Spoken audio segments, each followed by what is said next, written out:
Clarity versus detail.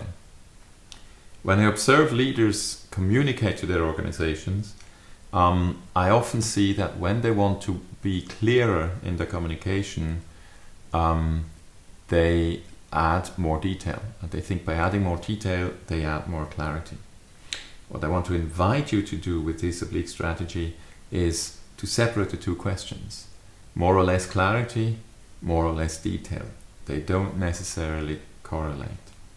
Now, when you provide clarity, one interesting part is to think about what is not meant, and not just be clear about what you mean, but also what you exclude, the difference that you make to something else. I want to give you an example of clarity without going into detail from corporate mission statements. When you look at mission statements, many of them are very short, so they don't give details.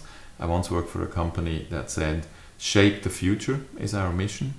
Now, the problem with this is probably what is not meant with that. There is not much orientation in such a sentence. At the same time, you can find mission statements which are quite long, and it starts with, "We are a socially responsible company providing the best possible goods and services to our customers," and it goes on, but it doesn't really make a statement where you can feel where you can understand what is meant and what is excluded by that message.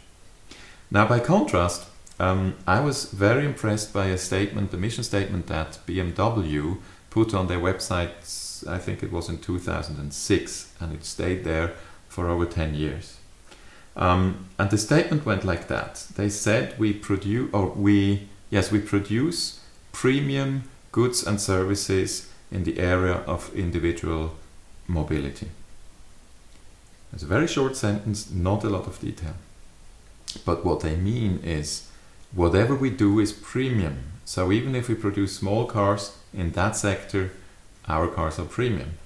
They said goods and services, so not just cars, but also car sharing or leasing services and so on. And they said individual mobility, which means they don't do buses, they don't do lorries, they don't do trams.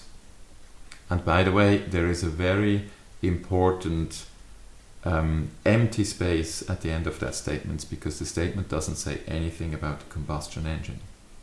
Now, when you look at the key decisions that this company has taken in the past 15 years, even today, you realize that almost all of them are realizations of that one mission statement. So the mission statements delivers a lot of clarity about where the company is going, what the company is doing, without going into detail.